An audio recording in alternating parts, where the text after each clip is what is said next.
All right, you guys ever do a sound check with an audience in the room? Because that's what we just did on the radio. Trust me, I have. Yeah, many times, unfortunately. Good to see you guys. Mark LaBelle from Dirty Honey. Good to see you, bro. You too. Likewise. And Wolfgang Van Halen. Good to see you, man. Happy to be here, brother. Thank you for doing this on a show day.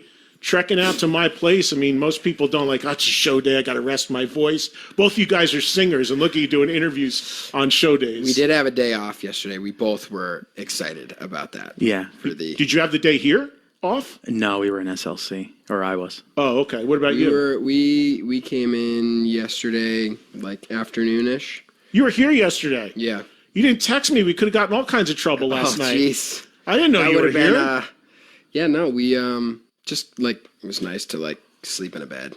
Yeah. Get some rest. So the Young Guns are here. That's what this tour is being called, the Young Guns Tour. We talked about it. We had you guys both on Zoom talking about this. What are we, like 4 shows in now? Something like that? This will be the fourth show, yeah. Tonight will be 4th. Mm-hmm. How's it gone so far for you, Wolf? Oh, it's been killer, man. Yeah? It's been a good time. Yeah. Now, you're down a guy. You're down our mutual friend here and our Vegas buddy, Frank Sidoris. But you didn't, I was talking to Frank because I saw him a couple weeks ago in LA. We did a thing with Slash, and I did a thing with Slash. Of course, he was there. And he's out with Slash now. So tell me how you handled that, because you didn't replace him, right? No, I mean, that's how we did, when he got in that unfortunate car accident. We did that run after the Guns N' Roses opening run. We did that as a 4-piece, like as an emergency. Mm-hmm. But then since he was out with Slash, we decided to just lean into that 4-piece, and I think we're stronger than we've ever been. So that sounds like Frank's gig is in trouble. No. Once we get Frank back, we're gonna go freaking Super Saiyan, man. It's gonna be nuts. But the reason I bring that up is because I know when you were first putting this together for a live, to present it live, it was important to you that you did everything live, which I'm so passionate about, live bands being 100% live, as both of you guys are. But that was a big consideration for you. You were going to add as many people as you needed to make sure you could recreate what's on the record live. So you feel you're still being able to do that, no problem with the way this is? Very much so. Tell me who's in the band. Tell everybody who doesn't know the rest of the band. Yeah. On bass, we got Ronnie Ficcaro. On drums, Garrett Whitlock. And on guitar, John Jordan, along with me. Now, Ronnie and Garrett, I think, both played with Tremonti, right? No. I played bass in Tremonti. Ronnie was in a band called I Am Ghost and Falling in Reverse. But Garrett played on Tremonti Records, yes. I know for sure. Is that how you first connected with him? Yeah. We connected early on. When I joined them on that tour. Gosh, it was like 2013 or something. What a monster drummer that guy is. He's the best. He's unbelievable. He really is. So you're feeling good about everything. The record's been out for a little while. Obviously, really now, I know you just came with another single and video. Yeah. But it's really cool to see that you're now into, what is it, second, third year of working this record. Like, you're not... No, it's been what? I mean, the album came out in June, so we're is what? It really? It feels, 8 months in, maybe. You know what it is? You put out a bunch of songs before the record actually came out. Distance came out way back in was it November of 2020? But there were like 3-4 singles prior to the actual release, right? It was a long. I guess that's why it feels like it's longer, or whatever. But do you feel like like I saw you play here in Vegas, and you were opening for GNR. Very first rock band to play that building. That's right. We beat Guns N' Roses because we opened for them. Yeah. So I got to see that show, and that was cool because first time I got to see you play live. But of course, as you know, first band on in a stadium like that, people are kind of trickling in and all of that.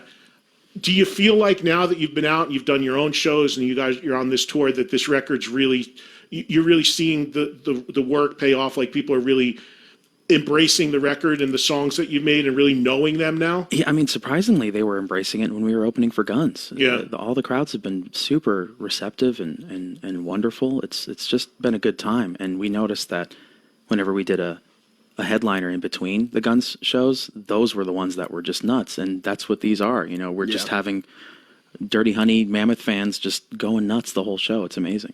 What's this been like for you, man, and the band? It's been awesome. I mean, we were obviously opening for the Crows all summer, so it's nice to get back to headlining shows and playing for, crowds that are there to see you. And the energy is just, he knows, like it's completely different than the opening slot. I mean, the opening thing gets to great every night, but when you walk out in those first 30 seconds of a gig and people are losing their shit because you're walking out, it's awesome. So, and we get to watch him every night. So. Right. So you guys are flip-flopping, right? Is that how it works? Yeah, I think it's literally equal throughout the whole thing. So who's on first tonight? It's a little bit different tonight because it's like a radio festival. So I think there's 2 bands on before us. Yes. Then Mammoth, then Dirty Honey. Okay, so the first band on, Kevin, what's the first band? You said you worked them too. Yeah, they're not on now. Their flights got canceled. Oh, really? Oh, shit. Oh, now there's only one, Wolf. Okay. Breaking news right here. Usually the artists are the last to know. So it's just The Warning, which is the last. All right, so the band, I've heard a lot, we've had calls about this band called The Warning, which are, I think, young girls from Mexico, right? From what I don't know if you guys are aware of them. No, I haven't heard of them. I only became aware of them recently because they like tagged both of us in something that they were coming here, and I was like, what is this? And then I found out what was going on tonight, obviously, and just watched a video, and they're really talented and cool, and Hell yeah. can't wait to check it out. Supposedly they're super young and they're from Mexico and they just got signed. Jason Flom signed them to Lava. They just got a big deal. Wow. But I had people calling my radio show over the last couple months saying, "Hey, you got to check this band out." And then I found out they were added to your show tonight. But outside of tonight here in Vegas, and you mentioned there's a radio convention here in town as well. So outside of tonight, the Young Guns tour as it goes forward is just the 2 of you guys, right? There isn't a third act. Nope. I was going to talk to him about that. Uh-oh. I have a question for Wolf after the interview. Oh, wait, you can't do this on the air? No. Oh, this is an inside thing? This is an inside thing, this is but inside I'll baseball tell over here. I'll tell you, tonight if we're going to do it. But I had something. For tonight or go? No. Well, I'm only going tonight, so you got to do it tonight. It wouldn't be possible for tonight. It's not possible. But yeah, no, I did want to ask him something. So how's it working? Is it alternating? Who closes every other night, or Yeah. Yeah. We play the same length set, so it's not like one of us is doing an opening set and the other. It's just 2 hour-long kick-ass sets. So who's on first tonight? Or do you not know? He just told you. Oh, you are. Yeah. Okay, and then you guys will close. Yes. And then there's one band before Wolf plays. So I guess it's the warning, and then us, and then Dirty Honey. All right, cool. And also now, for you, Mark, for Dirty Honey, what's the latest track are you working Another Last Goodbye? Is that the track? Another now? last time, yeah. What Another Last Time? Yeah, we have something coming out tomorrow for that one, and What do you mean something? A video? yeah, a little video. It's pretty. It was a pretty ambitious shoot that we took on right before. I mean, the only reason we were able to do it was because we postponed this tour for COVID about a month, and we were able to pull this thing together, and it came out awesome. So I'm pretty excited to see what people think about it. So it's going to premiere tomorrow. Yep. And then, Wolf, I know you guys just recently did a video for Epiphany, right? Tell me about making that. Yeah, it was a good time. We filmed that on the last 2 headliners of the tour, and I think it was Raleigh on the Guns tour? Yeah, it was a really good time.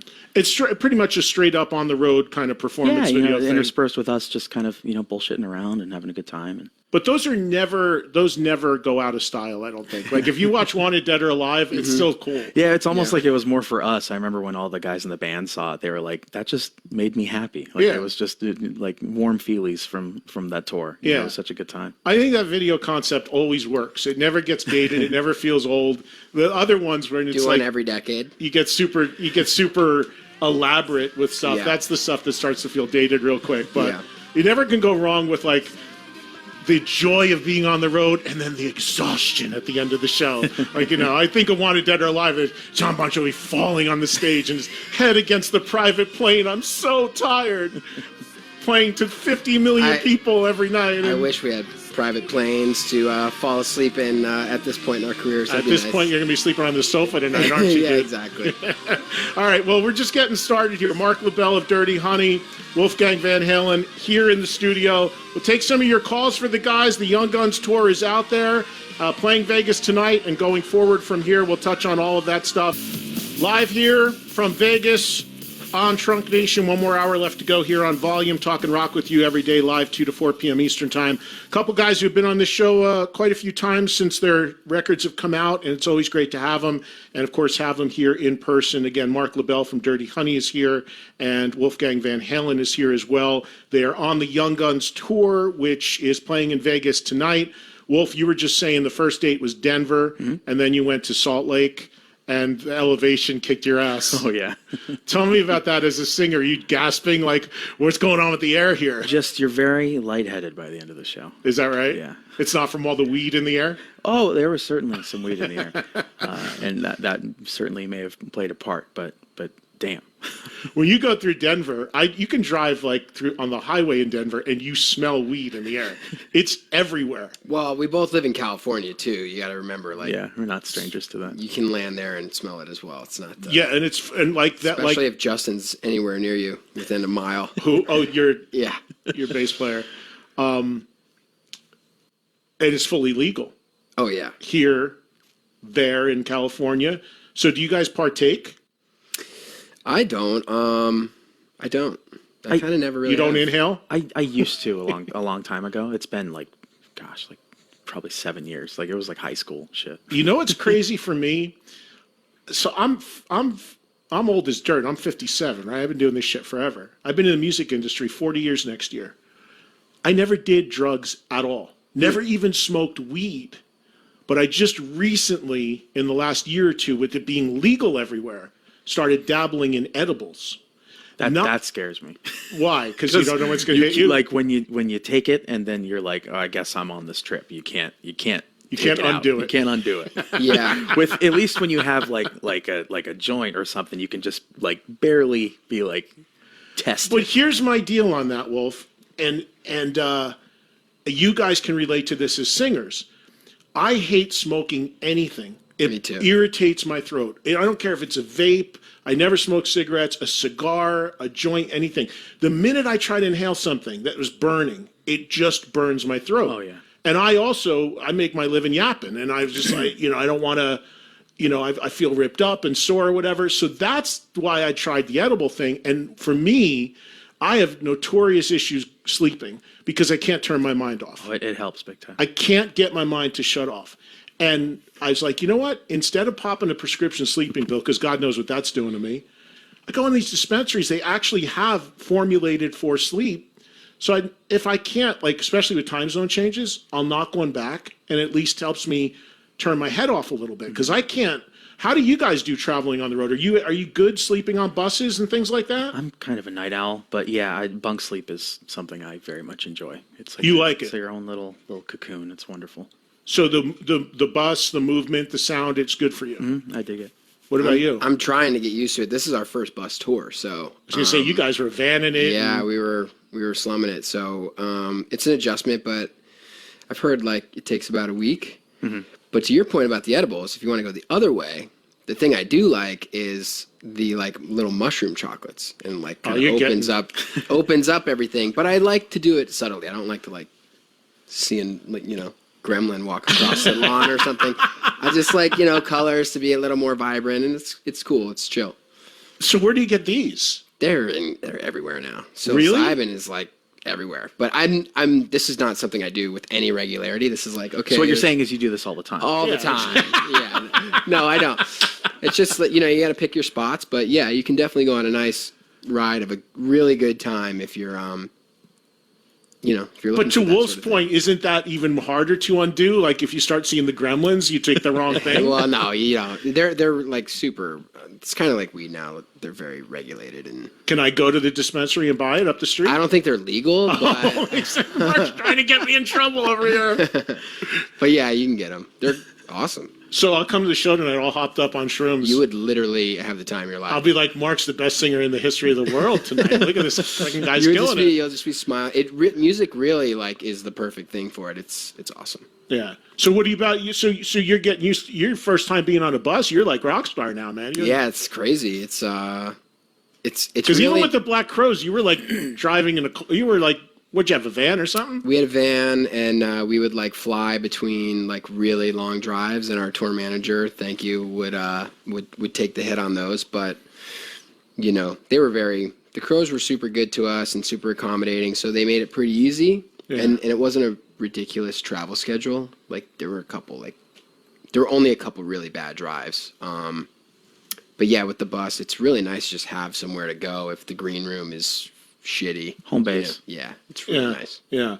So talking about the Crows tour, that was a great spot for you, obviously, having the opportunity to do that. And I think the audience and I went to one of the shows. I mean, the audience really reacted to you as well. Did you feel that? Did you feel as that tour progressed and as you got out there in front of their audience, more and more people were like coming on board to what you were doing? Did you feel you were getting new fans off of it? Yeah, for sure. And definitely when I really noticed it at Red Rocks, it was a packed house. And I know you've talked about this a couple times, like there were definitely a couple shows where it's pretty packed when you walk out there, and by the time you're finished with your set, it's full. And there's definitely select cities where the buzz was higher than others, but you could feel the momentum as we went. Yeah, and you guys had a long set. You did an hour. Yeah. I mean, I think there was even a drum solo. There was a drum solo, guitar solo, bass solo. No opening act. That's a drummer. That's only because your first record has 8 songs on it. That's all you had to play. Well, that too. That helps. But no, they like doing it. You know, it's a throwback sort of thing to feature everybody, and you know they're good enough musicians to handle the spotlight on their own, and you know I think it's a good thing to showcase them like as well. And Wolf, coming off of doing the GNR dates, I mean, I imagine that had to just be a phenomenal experience, I would think, right? It was absolutely crazy. Did you get some interaction with any of the guys? Well, I know you know Slash and the guys, but did you get I think you told me you saw Axl. There was an Axl moment, right? I had a moment with each of them. They were all very cool. With Axl? Yeah. And can you talk about that moment? Like when you saw? No, because that's like seeing the unicorn, you know? No, I just remember Axl came up to us after, I think it was MetLife in New York. And he just walked up to me, and I was like prepared to be like, "Hello, Mr. Rose," like, and he was like, "Wolf," and he gave me a huge hug, and he said that he loved the "Don't Back Down" video, which was crazy to think that he even saw it.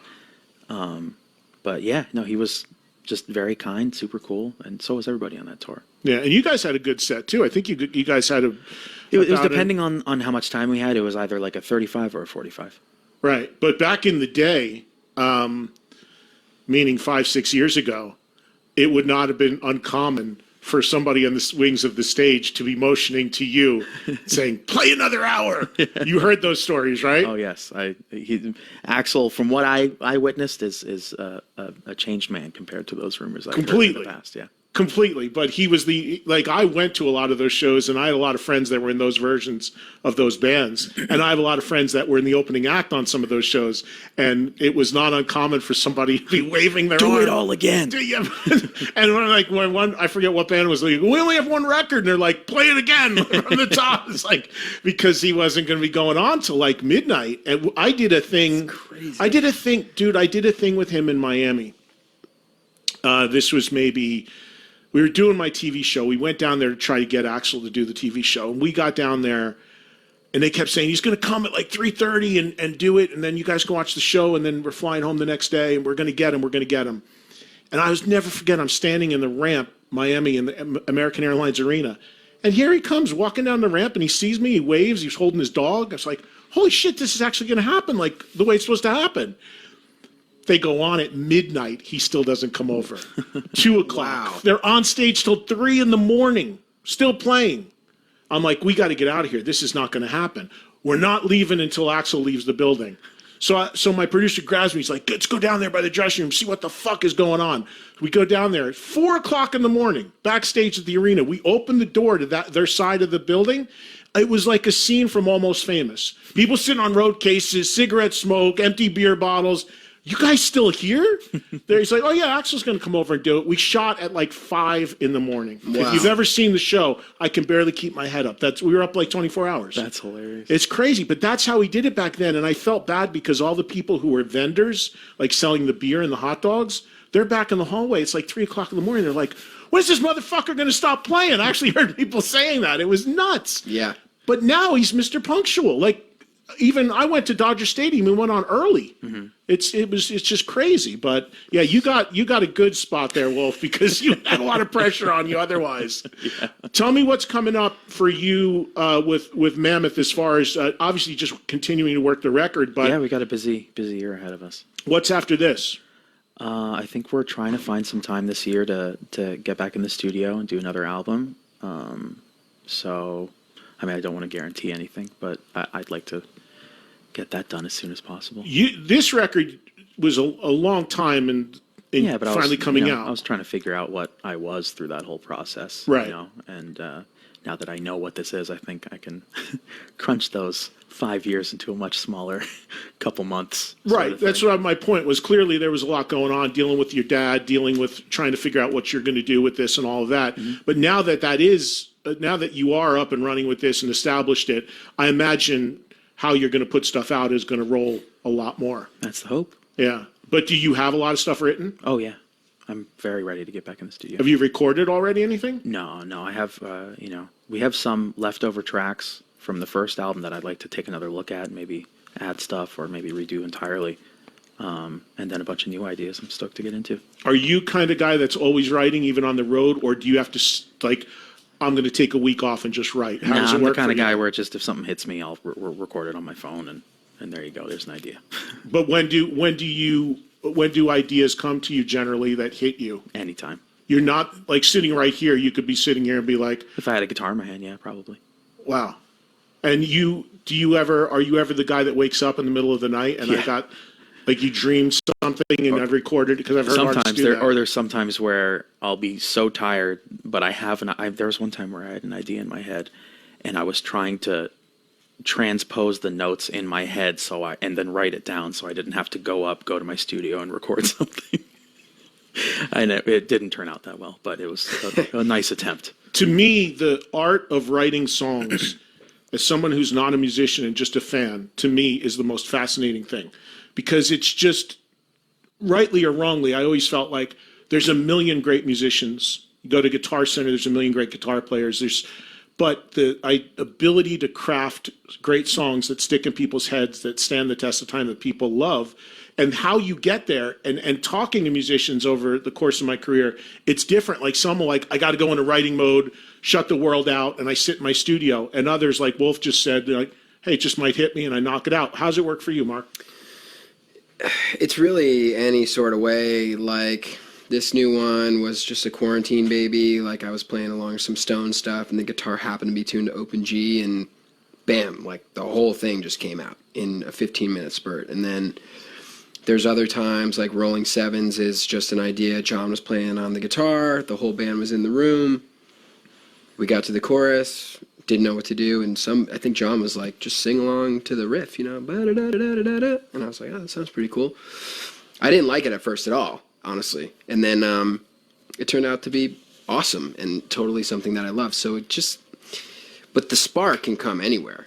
That's, you know, we could be sitting on the bus, I could be riding a motorcycle, I could be doing anything. And yeah, there's a million examples on my phone of me just humming something into the phone. The big difference between the two of you guys in this department, though, is with Dirty Honey, you mentioned John, your guitar player. It's a collaborative thing. With Wolf, he's a one-man operation. So he doesn't have to, like, you just said John gave you something, I don't like it first. I'm sure that's a discussion and a debate or whatever. No, I argue with myself. You are. Yeah. Who usually wins that, Wolf? How does that work? Wolf usually wins. There was 5 wolves in the Don't Back Down video. There was, exactly, right. You do argue with yourself in the video, for sure. Yeah, Wolf's got some good ideas, but Wolf usually ends up winning. But do you need, like, as a guy who writes all the stuff, sings it, plays everything on the record, do you have an outside voice or two that you trust? That Elvis Basquet, my producer. He's the one who reins me in. And he'll be like, because when I'm entrenched in it, you know, you can't see the forest through the trees. But you know, when I have Elvis there to kind of steer me in the right direction and know if I'm, you know, digging in the right place, he's really the other half of it. And you had told me that he helped you a lot getting a great confidence as a singer, right? Yeah, he knew I could do it before I did. And how do you feel now singing every night? Like beyond being in Denver and not being able to breathe, do you have a regimen, or how do you have confidence every night? Yeah, I think I can do it. It's really more of a brain thing than anything. Yeah, yeah. How about you, man? How you holding up? You've been hitting it hard for a while. Pretty good, I think. Last time I saw you, you sounded better than ever. I mean, it was crazy. Seriously, he's killing it. Him too. It's like, I told his band the other night, I was like, you guys are literally record perfect. Like every night, it's pretty. I don't know many bands that are like that. Miles Kennedy is probably the closest thing to it that I would recall from recent memory. That's like that amazing. And Ronnie's always killing it on the harmonies, and like the band is really good. We're definitely not that tight, like at all. They are. I think you are too. I don't know. But yeah, in terms of holding up, you just gotta take care of yourself and get rest, and you can't go out and like slam tequila till 6 a.m. every night and do cocaine. We're not going to do that tonight. We're in Vegas, man. I told you. Man, was it Thursday? It's Thursday. It's close enough to the weekend. If we had a night off, maybe, but it's the weekend eve. No, exactly. As a singer, if you want to be good, and we both sing really high, so it's yeah, dude. You got to be rested to hit those notes. Half the time, I'm like, why the fuck did I write this? Well, that's exactly. Just it. The proverbial painting yourself in the corner. Well, no, and I have so many moments where it's like, I remember when we were recording, my Uncle Pat was there, who's in the room with me right now. It was like, anytime I would have trouble recording something with Elvis, I'm like, dude, how the fuck am I going to do this live? And he's like, that's a problem for a future Wolf. A future Wolf. You got to clone yourself now or something. That future Wolf is the Wolf I am right now. Exactly. And I got to fucking figure it out. Yeah, well, it is weird. You can figure it out, though. I feel like if you push yourself in the studio, something happens with the body where you can get there to be able to do it every night. It's very strange. I didn't think I could do the "When I'm Gone" scream every single night. Oh, same. I didn't think I could do the "End of Horribly Right" every night, but it just kind of happens. Yeah. But you guys but we're talking, and when the 55-year-old Wolf is touring and has to do that, that's a problem for a future Wolf. Which is then a classic song, and that's like the big but song. you tune it down, 2.5 steps, and it's... Well, Mark just made a point. He said record perfect, and keeping it real, because unfortunately there's a lot of bands out there that actually play to their friggin' record. Yeah. So thankfully you're it's not record perfect, it's just record. Yeah. Well, you're exactly right. So you know what I'm doing. I'm starting my own band. I think I told you guys this. Did I tell you guys this? No. Oh, you don't know about this? No. You're going to be Aerosmith, Led Zeppelin, the Rolling Stones. Oh, I got a whole plan. You're a DJ. Maybe you guys want to help me out with it too, because you guys definitely could qualify. So I'm starting, and again, I'm not going to go on. We're going to get calls and stuff. I'm not going to go crazy soapbox about this, but anybody knows I am on a huge soapbox about it, because it's a fucking problem that has to be stopped, and that is bands faking it, bands playing the tracks, and this bullshit that's going on, and it makes me nuts as a fan. Oh man, they sounded amazing. I didn't know half the shit was on a Pro Tools rig. It's like, you got to be kidding me. And then a band like you guys will come out there, pour your hearts out, put all this work in. Oh, they're faking it. Yeah, they sounded okay. I mean, come on. So I said, if this shit keeps up, I don't have an ounce of musical talent. I can't write, I can't sing, and I can't play anything. But if seemingly nobody cares because nobody else is and they're going to buy tickets, I'm going to go out on tour and I'm going to do a band. I'm going to call it Eddie and the Tracks, and it's going to be completely transparent that it's completely fake. Mm-hmm. But if nobody else cares that half the bands are doing that, why can't I do it? And I already got pro musicians who said they'd write the songs, they'd sing the tracks, they'd make it for me. I'll just get like a nice outfit or whatever, and I'll get a cool looking guitar. It doesn't even matter if it's plugged in. And the mic doesn't even have to be on until I'm talking to the crowd. And I'm going to just be like, a rock star. Out of principle. It's that easy, isn't it, guys? No. Out of principle, I can't support that. Why is that? I won't be buying it. You can do it. I just won't buy a ticket. I won't buy a ticket. I'll put you on the list. All right, put me on the list and I'll check it out. Because I would like to see you in a suit with a guitar strapped around your neck. I want you guys to cut vocals for me. You won't be on the tracks? Fine. I'll be on the tracks. All right. See, I already got some cooperation. Wolf, you make a song or two for me? I'll hold the mic. All right, so listen, here's what we're going to do. Before we go to a break, and then we'll take some calls, because everybody wants to say hello to you guys real quickly.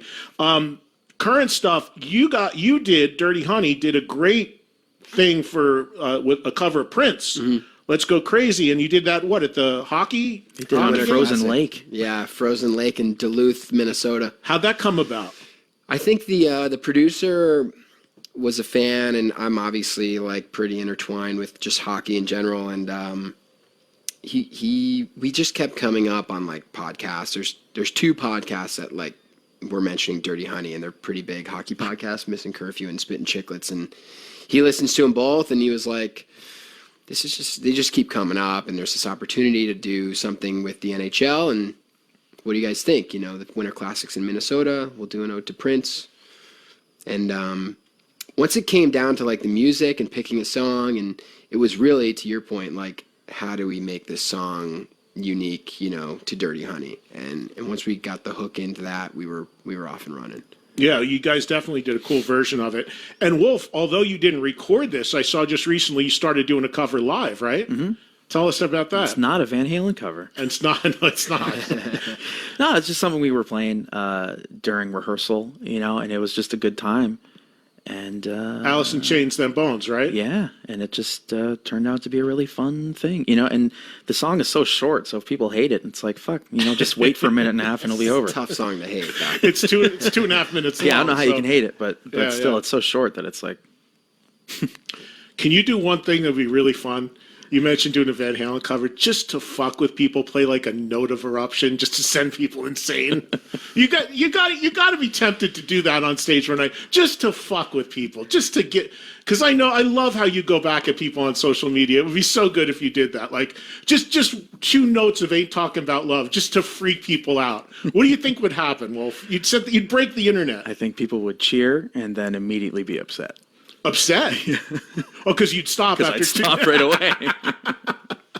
All right, so are you don't plan to record any covers, right? Nah. Just doing it for fun. Yeah, I mean, I wouldn't plan on doing that. Anything else you'd like to do live from any other band that you've toyed with? Not really. No, it's just that for now. Who threw Them Bones at you? You just I did. I threw you it just out. was like, I Yeah. want to just do this. Yeah, I love Alice in Chains. All right, cool. Yeah, well, who doesn't, for sure. All right, so let's take a break. We'll come back. We'll get a few phone calls here. Mark LaBelle of Dirty Honey is here. Wolfgang Van Halen is here. The Young Guns Tour is out now, playing Vegas. It's just getting started, so wherever you're listening in the country, it's likely coming your way. Go see these 2 great, all real, all live, killer young rock bands out there. I said all the time, man, this is where it's going to happen, when the rock resurgence is going to happen. It's going to be with the younger up-and-coming bands, and go see these guys. You won't be disappointed. I've seen them both, and they both kill it. We'll spend some time talking with them some more. Let you call in right after this. Before we grab a few phone calls for the guys, Wolf, a quick thing I wanted to hit you with, and I couldn't believe this the other day. It's amazing. It's been 10 years. But someone called in and told me 10 years since A Different Kind of Truth came out. What are your memories of making that record? And in the 10 years since it's been out, your thoughts about it? It was a great time. I think it took a long time to work up. We started working it up in 2009, where we did She's the Woman, Bullethead, and Let's Get Rockin', which became Out of Space. And that was kind of like our proof of concept of like, hey, let's rework some old shit and see how it'll sound. And it was really great. Yeah, I mean, I really think it's a really good record, and in some ways, I feel like it's kind of underappreciated. I really do. When that record came out, I'll be honest with you, the only song I didn't like from the record was the lead single, Tattoo. It was just, you know, I wanted, like, you know, something raging coming out initially. But outside of that, I mean, even stuff like Stay Frosty kind of reminded me of Ice Cream Man and all that. I'm like, there's just I thought that record should have been like huge when it came out in terms of airplay and hit singles and all of that. Was there any disappointment among you or the band that it didn't connect on a bigger level? No, I think it was very much an album for the fans. Like Yeah. you're not going to expect to hit new people with a quote unquote reunion record. But yeah, no, I was happy to see how it was received. A lot of diehards really seemed to love it. Yeah, no, I don't mean that. I just meant it was like it should have been like 2 or 3 songs that are just, you know, modern classics. That's because I felt it was that strong when I had heard it. But was it your idea to mine the old stuff? It was kind of a collective, you know. I thought it was probably the best idea considering, just, the writing style had sort of changed over the years. So looking back at older stuff would probably kind of rekindle that sort of style. Yeah. And I think it turned out pretty well. I was at that Cafe Wa show, their launch show. was a good What a time. scene that was. Do you know about that, Mark? No, I don't know about So they did well, Wolf, explain. Yeah, because we played this place called Cafe Wa, which is it holds like 300 people. If that, little basement in Greenwich Village. Yeah, New York. Yeah. Yeah, it was fun. We played. I can't even remember how long of a set we played. It was pretty short. But 45 to an hour, I think. Yeah, I'm using Dad's pedal board that he had built for that show because it was much smaller. Oh, you're using it now? Yeah, well, I'm using like the board itself, and I put my own pedals on it. Yeah. But it's fun to carry that with me. The connection was that I guess David Lee Roth's uncle Manny or something owned this club, this legendary little spot called Cafe Wa, and they thought it would be the ultimate underplay to have Van Halen play literally maybe 300, maybe. Yeah. And I remember there was no elevation on the stage. It was literally like a basement. So people were like I was standing on like a tabletop, just trying to see over the people. It was like a piece of plywood, right? It was crazy. And it was like super tight and packed, and it was pretty much all industry that got invited to it. And then I remembered when we left, like a text hit everybody that you guys announced the tour for that.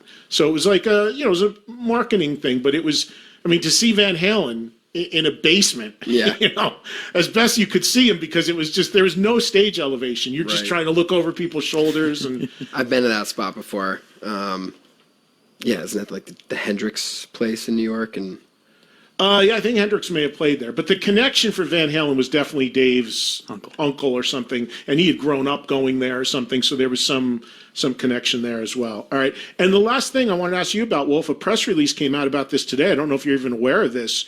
I'm assuming you are, but the first 6 records being re-released, are you aware of that?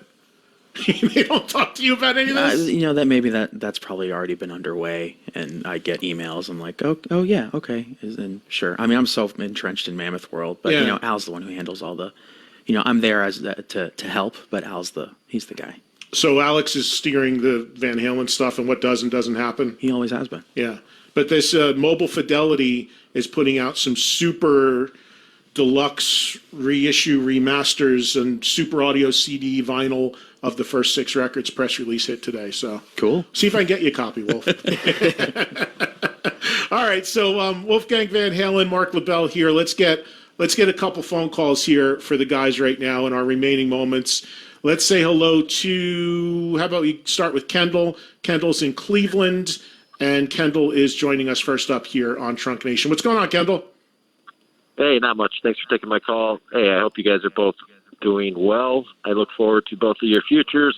I enjoy both of the catalogs. Mark, I got to fist bump you long ago when you guys opened for Slash and Miles in the Cleveland, Ohio area. I'm curious. Was it a good fist bump? Was there a little something behind it, or was it just kind of like, hey, nice to see you?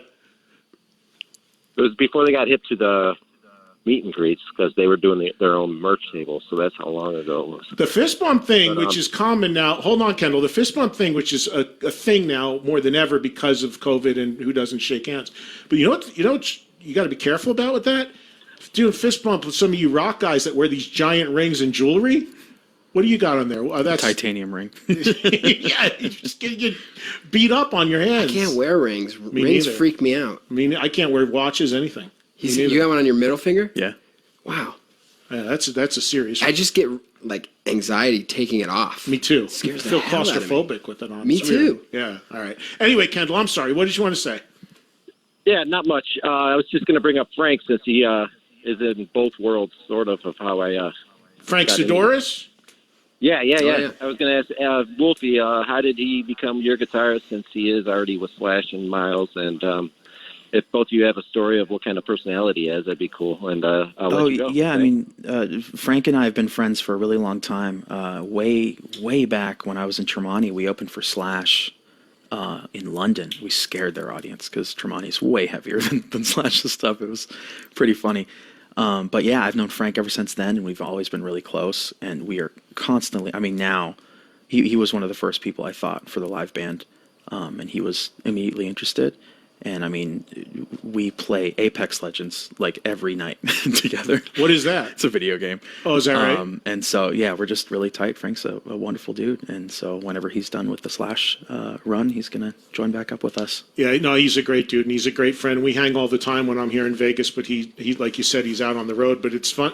And, you know, he's a great guitar player. Insane. I don't think people realize the guitar player he is because he doesn't play lead guitar in your He's in band. a band with Slash. And he's in a band with Slash where he's a supporting role. But I went to see him a couple years ago play at the Viper Room. He was jamming with some people, and I was like, dude, I didn't know you played like that. It's like he's got a whole nother thing that people don't know about. Frank rules. And nobody realizes, like, so a few weeks ago I did this thing with Slash and the whole band, and we're going down the line, and I was asking Brent and Todd and Miles everything when they first ever heard Appetite. And I get to Frank, and I go, oh shit, you weren't even born when Appetite came out. And Slash gets all mad at me. He's like, he was fucking born. He's not that young. And I go, Frank, what year were you born? He goes, 89. I go, Slash, what year? And he Slash like, fuck, I didn't know you were that young. And Slash was all annoyed. It was really funny. But yeah, great dude. So, and it's great that he's being able to, you know, play in both bands. Although it still sounds like Frank, you're in trouble with Wolf. He says the band sounded better than ever without you, buddy. No, it's going to be even better when he comes back, man. I'm just busting his balls for sure. Here's Eric in Kentucky. Eric, go ahead. You're on with Wolfgang Van Halen and Mark LaBelle. Hey, thanks, Eddie. Both you guys are awesome. I get tickets to see you all in Columbus, Ohio in a few weeks. I can't wait. But It's going to be Mark, ripping. Yeah, Mark, I don't know if you remember this, but last year, man, that was so fucking awesome what you did in Johnson City. I was the blind guy you came up and talked to in the restaurant before. Oh, yeah, man. Yeah, I remember you. Yeah. How you doing? That was so awesome. I'm doing good, man. I just want to say that was so fucking cool because I posted on the Dirty Honey fan group on Facebook that I was coming to the show. And I go to a lot of shows by myself and stuff. And I was like, hey, if anybody wants to come up and hang out, come and say hi.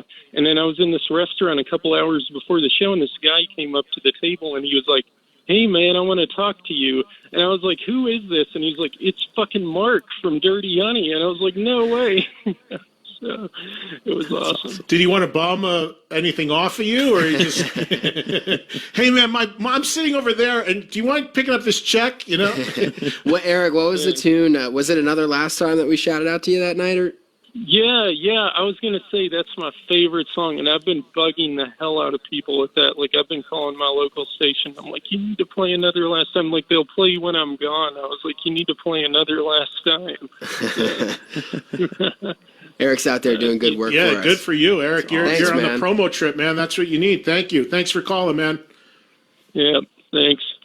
We'll see you in Columbus. All right. Yeah, see you there, buddy. That song should be huge for you guys. Seriously, if there's any justice, that song should be huge. The minute I heard the record, I'm like, that's like crossover, big song written all over. It's a crossover one, huh? Yeah, I think so. Big time. I think it should be. That should be a Wolf- big song Wolf for agrees. you. Wolf. So hey, see. if Wolf and I agree, it's a done deal. It's going to happen. I know, man. right? But no, that's a killer track. So hopefully, man. and the video tomorrow you said is coming for that, Yeah, I right? think that's going to be cool. All right, cool. Let's get one more quick break in. When we come back, we'll have a few minutes left before we have to wrap up. Again, Mark LaBelle of Dirty Honey, Wolfgang Van Halen, Mammoth WVH are here with me live on Trunk Nation on this Thursday. See them tonight at the House of Blues in Vegas, and then it just goes from there. The Young Guns tour is currently out and underway. And of course, both of them have debut full-length records available now as well. All right, we're back. A few more minutes left to go here on Thursday edition of Trunk Nation live from Vegas.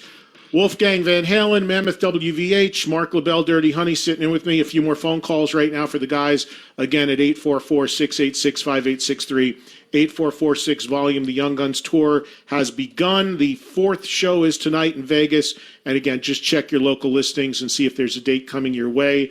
There's a bunch of shows. They're all listed on the website for either band. And it looks like, how long are you guys out with this? You're out for Like 6 weeks. 6 weeks, something like that? And do you have something lined up already after this that you could mention? Like, where do you go from this, or that's not revealed yet?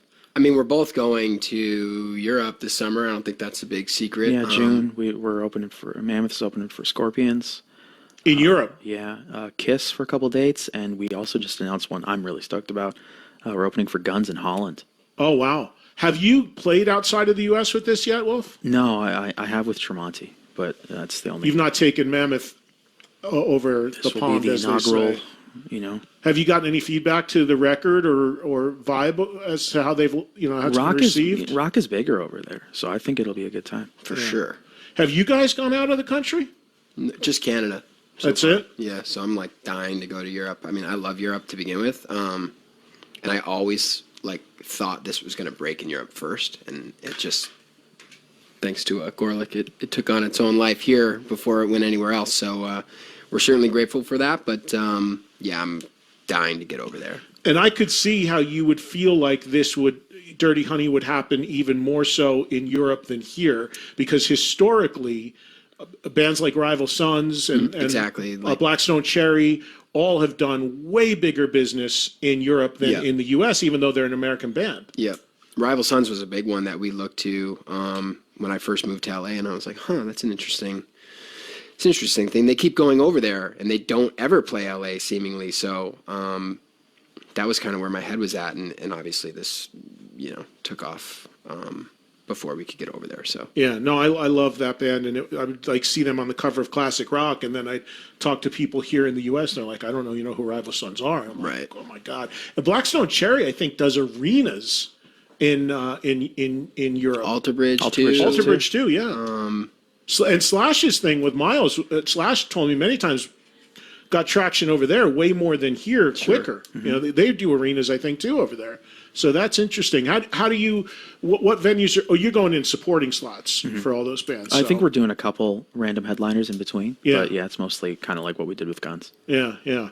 All right, let's get a couple calls for the guys before we let them get out of here and get ready for their show. Here's Dane in Pennsylvania. Hey, Dane.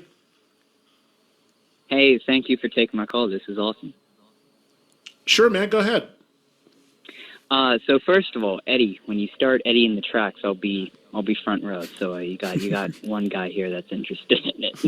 And I'm going to sell a VIP meet and greet. I'm not even going to show up to it. It'll just be like a hologram because it doesn't matter if you're there either. Cardboard cutout. I got the T-shirt design. I'm going to hire Gorlick to work the lead single. It'll be like the Milli Vanilli thing. It's like, well, he's not really on it, but I don't know. I'm dead serious about trying to do this. And I got could be a cash cow. All my friends that are in bands that actually do play live and love the fact that I'm so vocal about this, they're like, whether they're public or behind the scenes about it, they're like, dude, if you need anything, just let me know. I'll cut a guitar track. I'll send you a file, a vocal track. I think I need the same singer, though, because I'm going to have the same voice, right, on everything. I think it'd be funnier if you didn't. Exactly. Well, that's a good point. Have a female vocalist on one track. Absolutely. Pat can tour manage me. We got a whole team right here. Kevin will do PR. Everybody step up. We're making a statement, Kevin. Come on. I got the dream team right here in this room. Verbal confirmation, he's in. And the beautiful thing is I don't need an ounce of talent to do it, because if people are cool with it, then let's go. All right, maybe I can get up and duet with you guys tonight, something like that. I don't know. Just run my track. Exactly. That we don't have yet, though. I was on the Monsters of Rock cruise last week, and there was a band that was playing, and again, it'll remain nameless, but they were not from America, and they asked somebody to get up and somebody said, come up and do a song. And they go, we can't do it. We didn't load the tracks in for that song. I swear to God, it's brutal. It's madness. It's just crazy. Anyway, Jesus. What was your question, Dane? You got me riled up here. That was my point. So I'm successful. Yeah. So doesn't take much to poke the bear with the big guy. Go ahead, Mark. Excited to see you in Baltimore. It seems like Dirty Honey and Mammoth have a great relationship. So where did that start? I saw you two bands were popping up on a lot of bills with each other before the tour. And what was your decision to tour together? That was kind of it. We were popping up on radio shows together, and we had a show in Columbia, South Carolina on the books, where we were going to actually do a feature show of Dirty Honey and Mammoth instead of it, being like a 10-band bill. And it went really well, and obviously we're aware of each other's music, and I think there's definitely a mutual appreciation here about what each other is doing. So, it seemed like an obvious thing. We have the same booking agent, so that made doing this tour a little easier than maybe it would have if that person was a different person for both bands. But I mean, I love what he's doing. It's a fucking great live rock and roll band, and I think he feels the same way. I hope. Yeah, obviously, no, but, absolutely. You should have heard the shit he was talking about. I know, before right? He got here. He's like, I got to be on tour with I this think we're fucking guy. both young rock bands kicking ass, and it just seemed right to team up. Yeah. You know? Yeah. It's good. Is that good, Dane? Well- You good? Will both of you come on stage and jam together at some point during the tour? This is the last question that I have. We've talked about it. Talked. That's very much a thing that could develop over time, but I don't know if we'll Wolf see. heard us rehearsing the song we were rehearsing the other day solely for him. So we'll see. You were rehearsing a song We were rehearsing a song. that with the idea of maybe trying to do this. It wasn't Van Halen. I'm not saying that.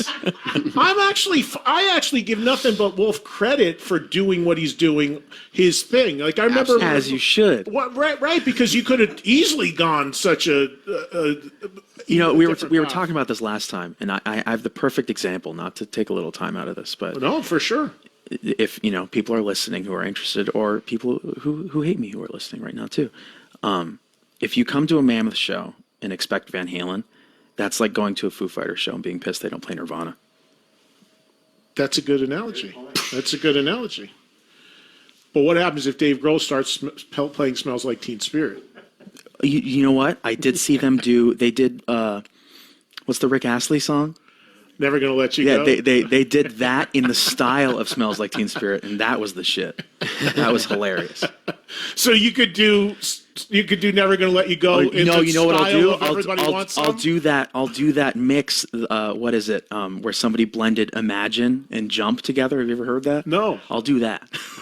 Who did that? David Lee Roth? No, he does it's- all that crazy mix shit. No, I think Foo Fighters actually did that live at one point. Shit's hilarious. Hey, let me get one more quick one in. Here's Steve in Tampa. Steve, go ahead real quick. Hey, you know me, Eddie. Hey, first saw Van Halen in '81. Your dad was a big inspiration. 10 times 5 with the last 3 times in Tampa. Please clarify how many songs were derived from demos on A Different Kind of Truth, because I dig that record. I think it's super underrated. Your bass playing was inspirational. I play decent bass, semi-bad guitar, but your runs on that were freaking awesome. And I know Ed's got about 2 minutes left, but dude, and I have the new record. I appreciate it more times every time. I appreciate, you know what I'm saying. So, Steve, the question every is, time I listen. the question Peace and is, love. how many you of have the a great upbringing and you have great character, Wolfie, for dealing what you dealt with. Thanks very much, Steve. Thank you, Steve. So your question was How many of the songs were derived from demos? original demos, Yeah. like from back. I'm got the album open right here, and I'll look. All right. Tattoo was Down in Flames. That was an older demo. She's the Woman She's the Woman. That was an older one. The bridge had it was the bridge from Main Street. You and Your Blues was a new one. Chinatown was a new one. Blood and Fire was Ripley from the 1984 demos. Bullet Head was another old one. As Is was a new one. Honey Baby Sweetie Doll was a new one. Trouble with Never was a new one. Out of Space was Let's Get Rockin'. Stay Frosty was a new one. Big River was Big Trouble. And Beats Workin' was Put Out the Lights. So anyone with Mark a was different title. counting. Anyone with a different title. 7. Yeah. So 7 were rolling demos. 7 out of Sevens. 13 were older demos, while the other ones were fresher, newer ones. As Is one of my favorite songs. As on is that. the one Dad played when he was on 2.5 Men, when he walks out of the Oh, bathroom really? and he does a little riff. Oh, really? Yeah, if you find that clip, I think somebody I talked about it. I didn't on my even know he series. was on that. Yeah, it was just a really quick thing, and yeah, he does the beginning riff of As Is, so it was sitting around. So that riff was around, and then you built the song around Yeah. it.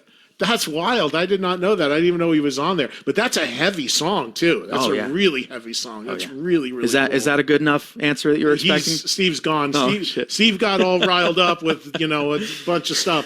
I hope that was a good enough answer. Do you have a record deal yet? No. I'm talking to Mark from Dirty Honey. Nope. Dude, they don't need it, man. They already hit number no, one we with their don't. with a We really song. Like don't. it's so badass. It's unbelievable, man. But you've got to have people offering record deals now. Like I said, we're obviously very insulated from all that. those calls go to management, and if something is enticing enough, I'm sure I'd hear about it. But I don't think even EDDIE wants to deal with that. That's your manager. Yeah. For those that don't know. Yeah, He likes having you on Dirt Records. I like it, to be honest. I don't know. I think he's got a pretty good situation where he's at, Wolf. But yeah, I haven't had any band come knocking on my door and saying like, I love my label so much, man. You got to sign with them. They're the best. And it's just, I've never heard it. You're doing something that's really like people are, going to take, I mean, it's really amazing what you guys have done to get to this point without a traditional label structure. But as I say all the time, in fairness to our friend Mark Gorlick over there and your management company and your manager, EDDIE, the people around you are vast label experience. So it's not like you're sitting there pressing CDs and selling them out of your trunk. EDDIE's famous quote was, I ran record labels for years. Oh God, what does he say? Your manager used to run Geffen Records and all that. That's it was something like him being the best label president or something, and so he wants two commissions. He wants a label commission. He wants a label. Get ready. He's hitting you for label and management commission. So, all right. Well, we're gonna have to wrap up here in a second. In a nutshell, real quick. So far, since you've been doing these bands, Wolf, the highlight so far for you with Mammoth WVH show moment. What's been the highlight? Oh man, I got 60 seconds. Shit. Okay. I think. I mean, that's not really a band thing, but playing on stage with Guns N' Roses when they asked me to play with them. Oh yeah, you went out. That jumps out in my head right away. Of like, fuck, I can't believe that happened. What about you, real quick? A moment. Red Rocks. Red Rocks was great. That tour, yeah, I got the call from Rich to jump on stage and play No More with him at Soundcheck. That was pretty cool. All right, we got to go. We're going to run out of time. Guys, thank you so much. Pleasure, man. Appreciate you coming by. Thank you for doing this. Everybody see the Young Guns tour. Look for a date near you. Wolfgang Van Halen, Mark LaBelle.